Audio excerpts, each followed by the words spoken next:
Today we got flipping cars until I can afford my dream car. One like, comment, subscribe, garner, Then we got Doug.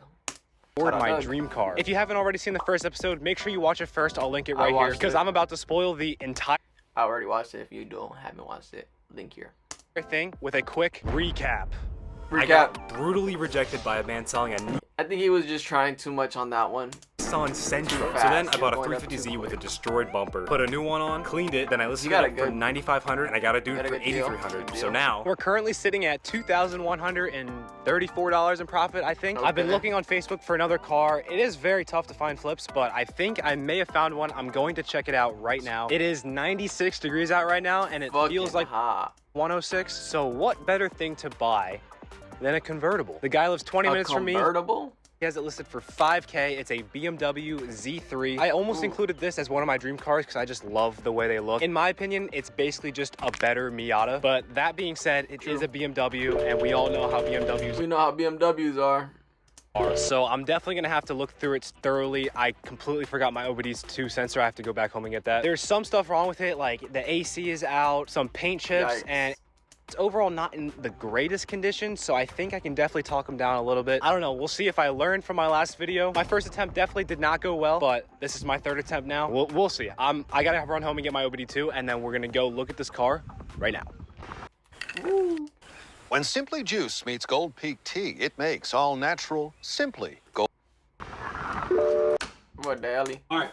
Time to go. All right, guys, no cameraman for today, so I'm just gonna try and film, and I'll put a voice over it. Pretty nervous, but you know what? I'm less nervous than last voiceovers are this time. I think that's all that matters. As soon as I pulled up, I instantly could see what he was talking about with the paint BMW being faded, headlights being disgusting. Other than that though, the car ran perfectly with no lights on the dash. Look at the paint quality of this bumper. I think I could definitely restore the old paint and make this entire car shine. We then took it for like a 20-minute test drive and found that the AC doesn't work. It blows, but it doesn't blow cold. But other than that, the car ran and drove amazing. I thought about it for a little bit and I decided I wanted to offer him $3,500, $1,500 under his asking price. So here came the moment. Here we go.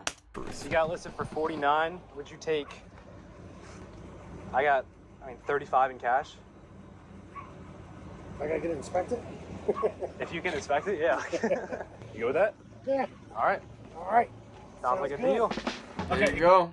Normie's sweating like crazy right now. He probably paid less for the car. Literally like 100 degrees out. I just shook his hand for $3,500 in cash. I think that I could probably sell this for around 5K minimum. The reason I'm not driving home in it right now is because he said that he will get it inspected for me before I buy it, and obviously I'm gonna take up on that. Especially with this car being a BMW, I feel so much better that he's getting it inspected for me, and I also think it makes a really good selling point knowing that the car was just recently inspected. I think the reason the Z took so long to sell is because I waited like a week to buy the bumper, and then I waited another week to like wait for the bumper to get here. So hopefully this one can go a little bit faster. I mean, it is an older car, so there's less of an audience for just this car versus like the Z, which I know is a lot more loved. But anyways, it doesn't mean I have to do nothing for this car. I have to correct the paint, I gotta fix the AC. I don't know how to do any of that, so I'm gonna do what any single sane person in this situation would do. Hey guys, Chris Fix here. No way. And today I'm gonna show you how No, bro. Ain't no way he's actually gonna do that. 3 days later. All right, now before I show you guys what I just bought, I had a lot of comments asking me how to even find profitable flips in the first place. So the app I would recommend is an app called Swoopa. Swoopa is basically a personal assistant that sits there and scrolls Facebook Marketplace easily when the dealers before or couches not is this an ad? For a free trial to check them out. Huge thanks to Swoopa for sponsoring this video. Oh yeah, it is a sponsor.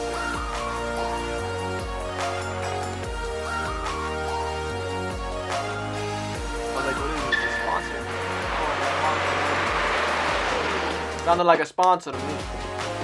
So I got this car for $3,500, but why did we get it for so cheap? So let's start out with the pros. The paint is in good shape in most parts of the car. The interior is super clean with no lights on the dash either. The wheels How many in miles, good shape in most parts of the car. The interior is super clean with no lights.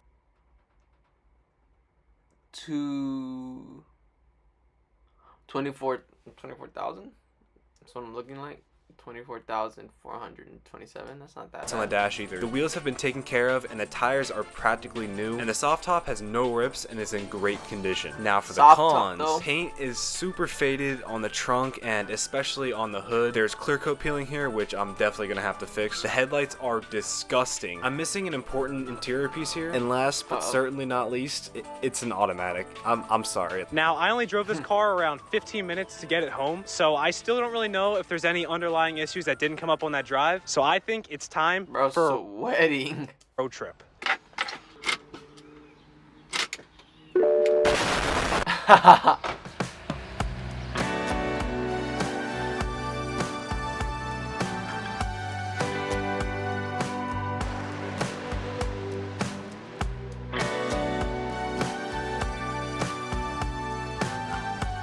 What is this?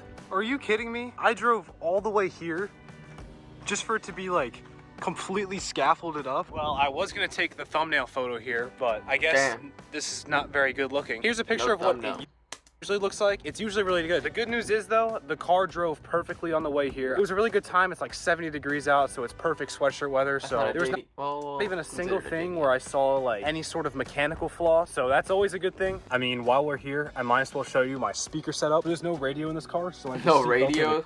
JBL party box. If you don't have a sound system, this thing works amazing. First of all, I just wanted to say thank you all so much for 700,000 views. I'm in shock. Like, this doesn't even feel real to me, but I hope that you're enjoying the series. 99.8% of you guys aren't subscribed. So if you want to follow me on this journey, be sure to subscribe. I'm gonna eat this hoagie, and now all that's left is to restore the car. First things first, I had to wash the After you work out, you can feel worn out. Reach for Core Power and rise to a whole new level. wash the car in order to strip all oils and waxes since I'm putting a new coat on. As I started washing, the part on the hood where the clear coat was peeling got even worse. That started to worry me a little bit, so I just decided to stay away from that and not wash it. If you guys don't already have a foam cannon, I linked one in the description along with all other products I used in this video. And literally just from washing the car already looks 10 times better. I then dried the car completely to prepare it for compounding and polishing. I put a piece of tape in the middle here so you guys can really see the difference that this makes. Starting off with the compound, I applied a few drops and buffed it into the paint by hand, then I wiped it off with a microfiber towel. It was at this point I realized I bought 2 compounds, so I had to quick run back to the store to buy a polish. And now that we have one, I did the exact same thing I did for the compound, buffed it and wiped it off. And finally, it was time to protect the paint with some wax, so I waxed on, let it sit for 2 minutes, and I waxed off. Okay, now this is my first ever time doing this, so the difference here on the door isn't really that insane, but if you look at the before and after of the trunk, you can really see the difference that this makes. Let me tell you, I wouldn't wish polishing a car in the 90-degree heat on my worst enemy, only maybe like Kim Jong-un, but anyone else, absolutely not. It was so unbearable. I did the entire car except the hood because I wanted to stay away from the clear coat, and I would say it came out looking pretty good. Moving on to the wheels, I just sprayed the wheel cleaner on, worked it in with a brush, and then washed it off. It's really that simple. These wheels weren't too dirty, but it's always just super satisfying doing this. For the spots where it seemed like I couldn't get the dirt embedded in the paint out just by simply wiping it with a microfiber towel, I saw this trick where you can use the same compound I've been using and just buff it into the paint and it cleans perfectly off. And now it's time for the absolute money maker, which is to restore these disgusting headlights. Here's a quick look at the before. Just remember how bad these looked. I'm using 1000 grit, 2000 grit, and 5000 grit to restore these. I started wet sanding with the 1000 grit, not really with a strategy, just going crazy on it to get rid of the entire surface. Look at all the dirt coming off. It's disgusting, but also very satisfying. I then moved on to the 2000 grit, making sure to make horizontal scratches instead of just going everywhere, and I finished it off with 5000 grit. I don't really know if this is necessary, but these headlights needed all the saving I could get, so I just did it anyways. Then, using the same compound and polished, I buffed the headlight first with compound, wiped it off, and then did the exact same thing with the polish. And look already how much better this is looking. It smells like when you're sick and you like are trying to breathe. Oh! You know what I mean? It does! Alright. Ready for this? For the final touch, and to protect them from fading really fast again, I ceramic coated it, and these headlights actually look brand new. Before and after.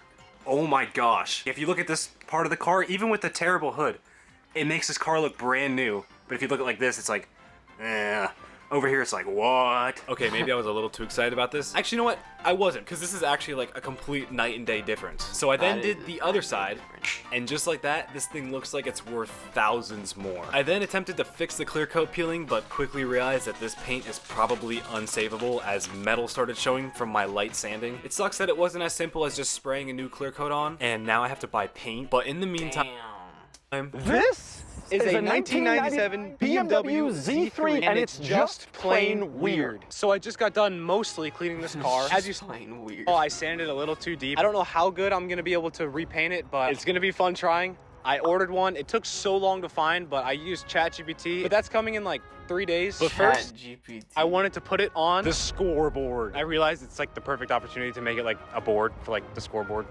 You know, like, so as you know from last episode, we have the Z, which got a 21 out of 30 on the score. But where does the BMW stand? So starting off with the first category, we have fun factor. When I took this car to Reading, it was such a good time having the top down. I mean, it's not fast. I mean, but it's not slow. It handles great, but it is an automatic.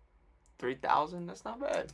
Again, if it was a manual, I probably would rate this like probably at the very top. But with that being said, I'm gonna give it an 8. Category number 2, looks. So this is where I feel like this car comes a little controversial. I personally love the way it looks, but I got a friend who thinks this car is like pitiful. Lots of people say this car looks like a clown shoe. I don't know. Up to like that it does. Car is like thing. Pitiful. Lots of people say this car looks like a clown. Like that, it does look like a clown car.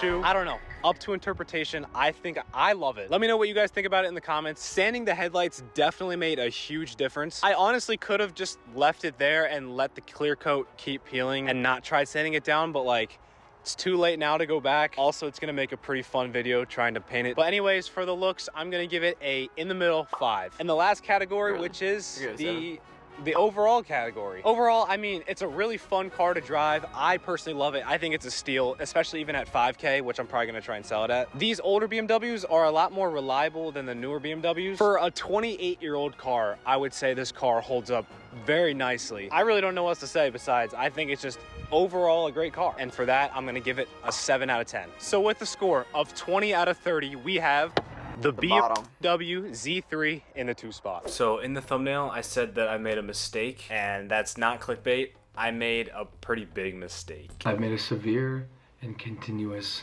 lapse in my judgment. No, it's not because I don't think I can sell the car. I see these easily going for like 5-6K on Marketplace. As you know, the car is 28 years old and the previous owner had a classic plate on it. I only have a regular plate to my name. So since I'm technically declassifying the car, that means they have to do all of the paperwork on paper. So the DMV has to mail over the title to the main Pennsylvania title transfer place, which is called PennDOT, who then have to manually do all of the title transfer stuff and then mail it back to the DMV, and then the DMV has to mail it to me. I talked to the lady and she said that this usually takes a pretty long time because when they mail it to PennDOT, it just sits on their desk until somebody decides to actually just do it. And she said it's pretty random and it can take anywhere from like a week to up to like 6 weeks. No way. Dang. Good luck. I really do not want to wait that long. Me and PennDOT are probably going to be on a first name basis because I'm going to be calling